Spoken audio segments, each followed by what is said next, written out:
everyone, welcome to the InspireSpark Podcast. I'm your host, Siren.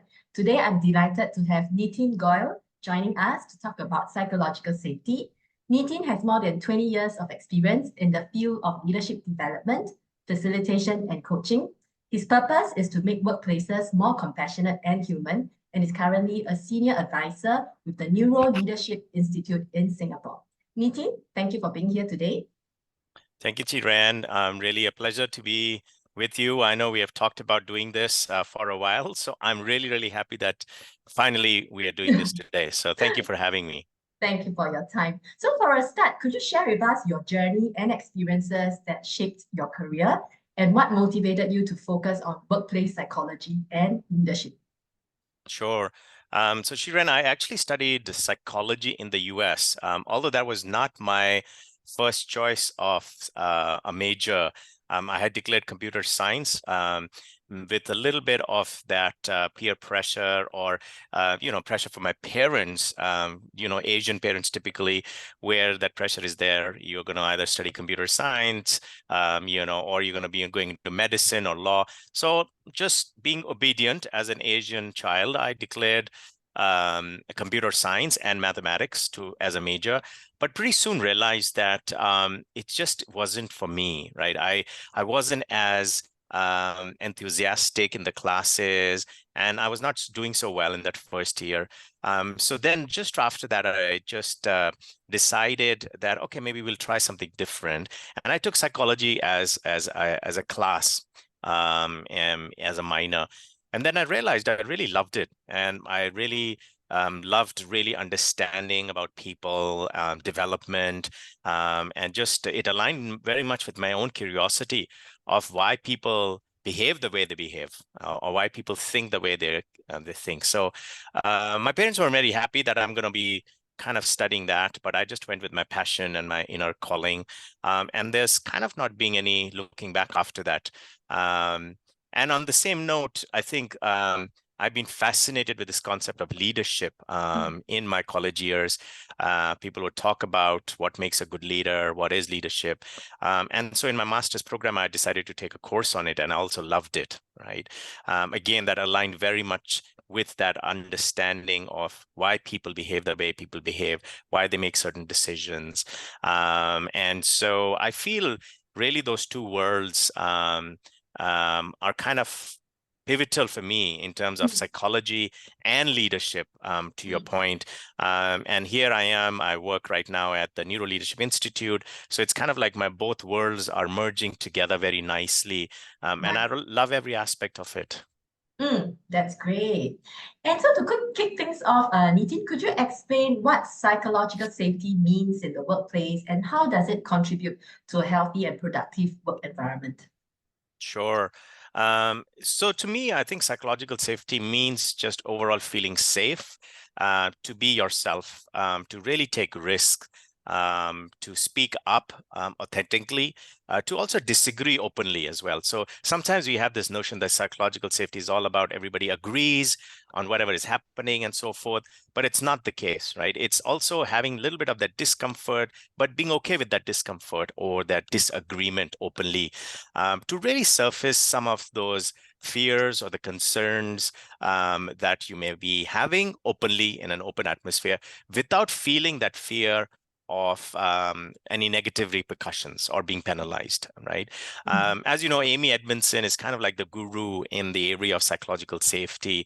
And she also says that it is that belief where nobody will be punished or humiliated for speaking up, right? And that the team overall feels safe to take risks without having those negative consequences.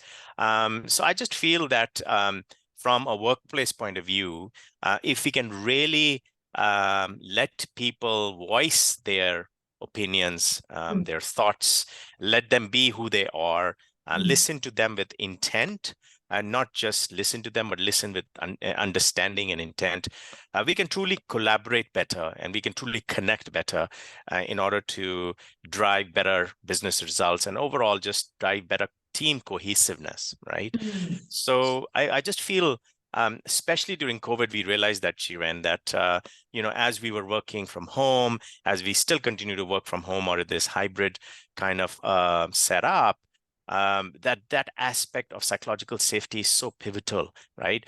That do I feel comfortable sharing concerns, especially, and you're in this area of mental health and mental well-being, that can I share with my peers or my supervisor about truly how I'm feeling? Or do I have that fear that, no, if I say something, then I'm going to be judged and not be accepted? So I think that's why I think that's what the definition is. And if we do it well, I think it contributes to a healthy work environment.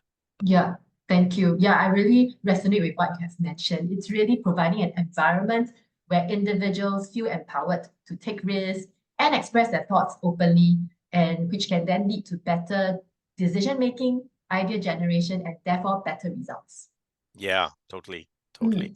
And you mentioned about this virtual workplaces now as well, right? So with the rapidly changing workplace, how critical has psychological safety become, and how does it foster innovation, collaboration, and overall team performance? Yeah, I think more than half, almost 53% of Singaporeans said a culture of openness and psychological safety either doesn't exist in their company or is very, very poor. Sadly, yes. So, and it all aligns to this whole idea of mental well-being and mental health. And we are seeing rates of suicide also go up in Singapore. And it's all due to that if I have an issue, I don't feel comfortable sharing that issue with somebody else, with my boss or my organization. And as a result, I'm going to keep it to myself. And then as a result, my health is going to really suffer, right? So I feel, again, we have to give people autonomy to really work from wherever they want, right? In terms of whether they want to work from home, whether they want to work at the office. Of course, have some mechanism in place where you're bringing people together for at least maybe once a week, twice a week, or a couple of times a month, and so forth. But I think constantly we are really toying with this polarity of people versus performance, right? So we can be very performance centric, which I think COVID has really forced us now as we're coming out of COVID. Yep. It's forcing us to really look at our numbers. And that's why you see so many people losing jobs and all the redundancies which are there around, is because we are very focused on performance. And we need to, get the company back into doing well, right? But we have lost that focus so much, little bit on that people side, right? So I think it is that balance. And I mean, it's not one or the other. Both are important. But how do you, as an organization, balance that polarity of people versus performance constantly? And if you're working in a hybrid environment with the rapidly changing workplaces, I think it even becomes even more critical that are you understanding your people to the fullest extent? Like what work style do they want, right? What setup do they want? And if they're not speaking up during meetings, just tuning in to them to just check in terms of how they're doing, right? So exactly.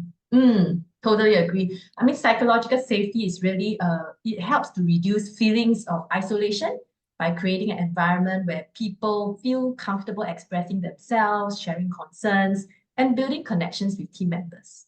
Yeah.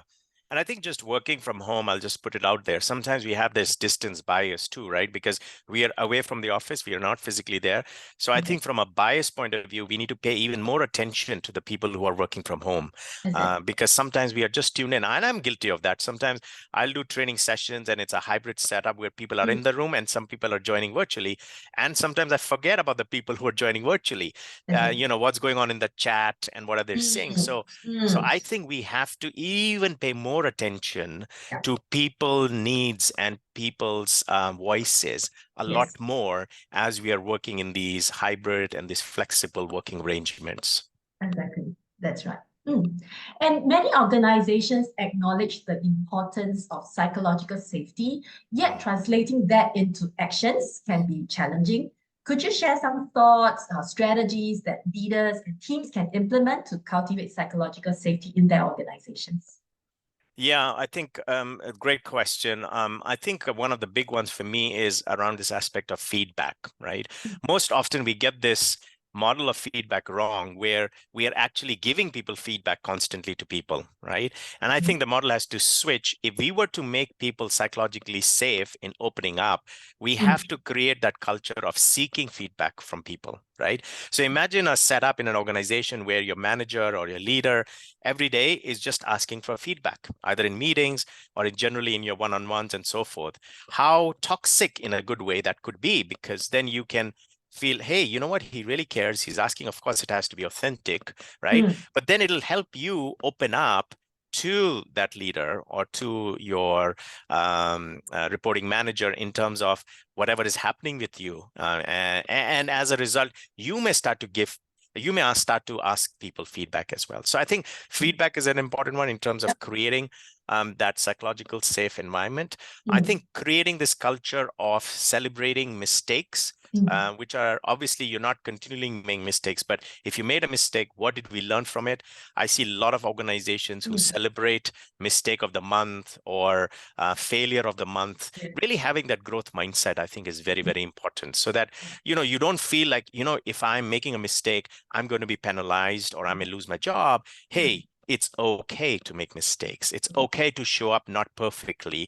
I think that aids to creating a psychological safe environment. And I think the last piece is really around that listening, right? I think listening is one of the most underrated skills that I know of, because most of the time, I would say 90% of leaders or team members are really not listening to understand, or really not listening for that equity of voice. Like, hey, let's pay attention to the quiet ones. Nobody has said anything. Let's tune in, right? So listening to really understand and listening with empathy. If we continue to do that, I think people will realize, hey, my leader or my team members, they care about me. And as a result, I feel psychologically safe to open up about the issues I'm having.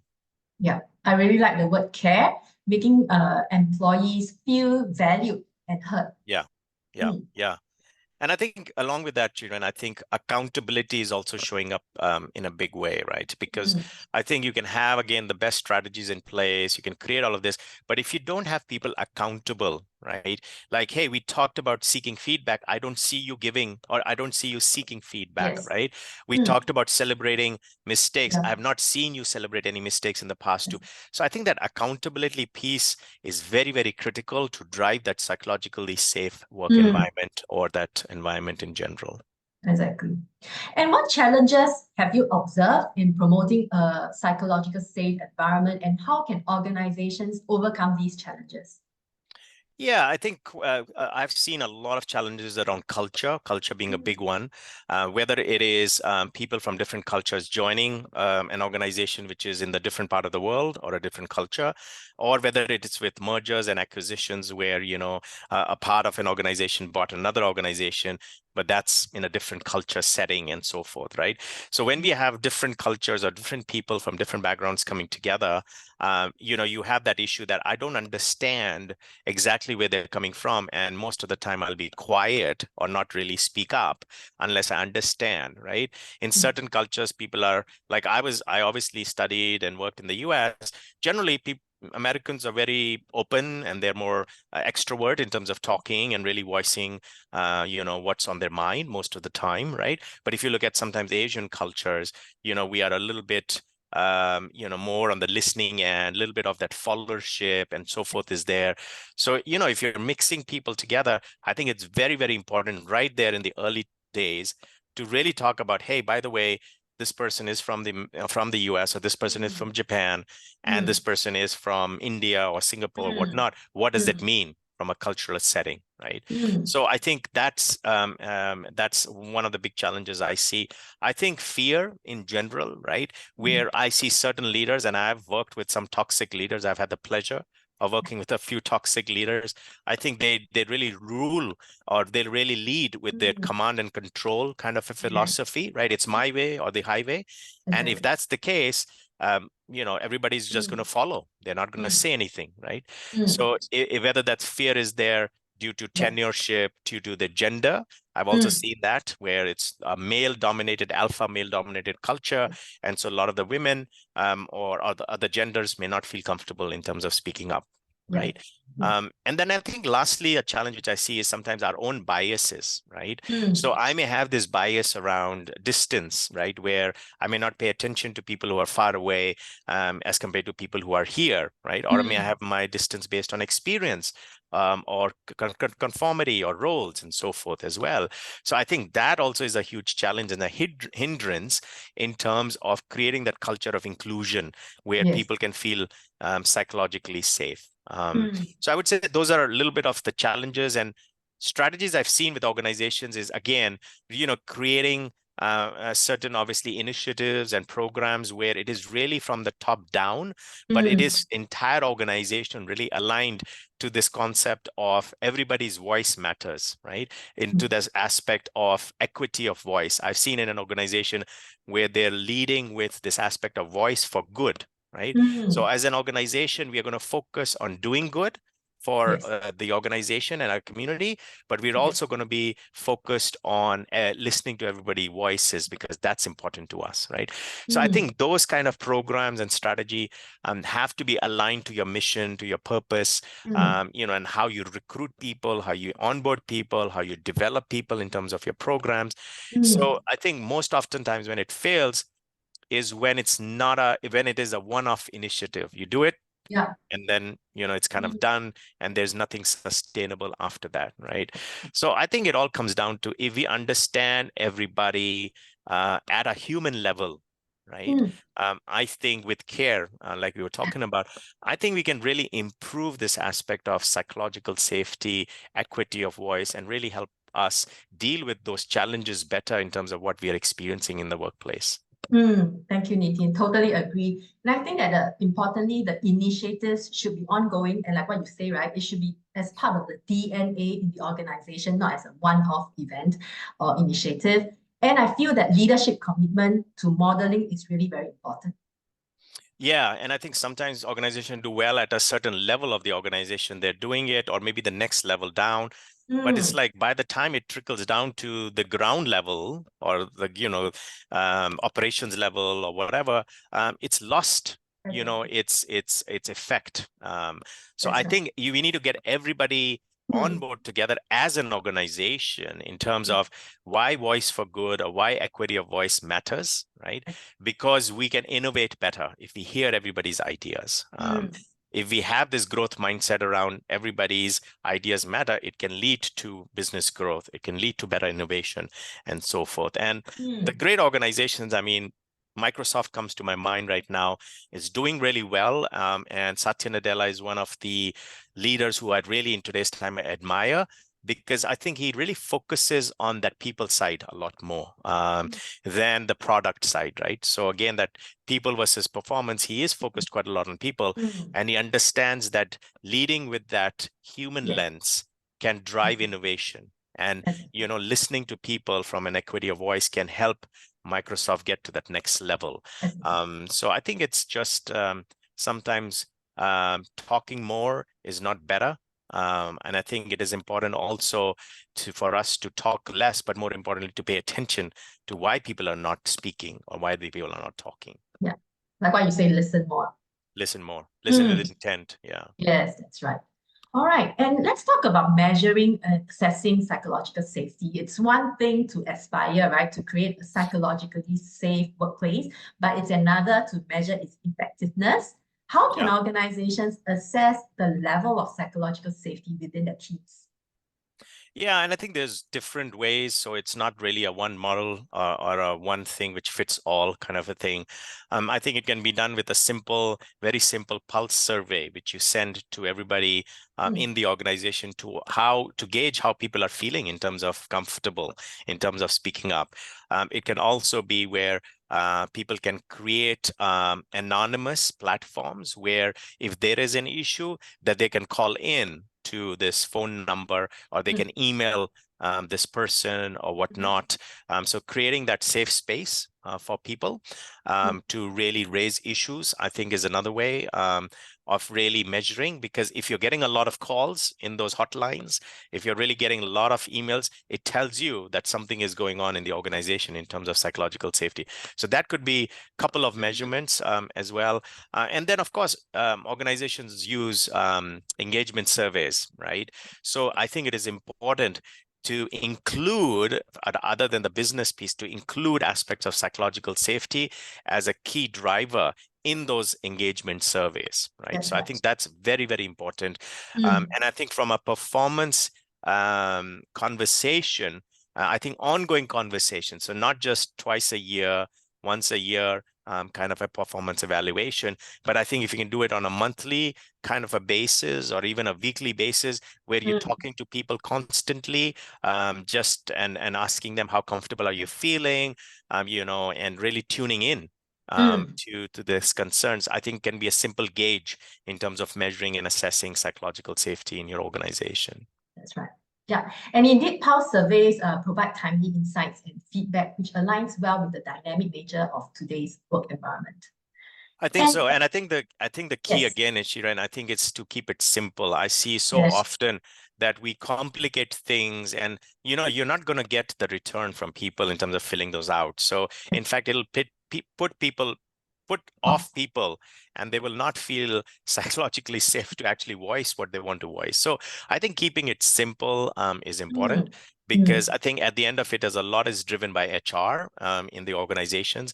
And so you want to be careful of not overwhelming HR and HR leaders as well. So I think conscious of that, like you said, getting all stakeholders involved is also important. It's not just an HR exercise, it's an organization exercise, and everybody's voice matters. Yes, that's right. And as we conclude our session, Nitin, is there any final message or advice you would like to share with our listeners?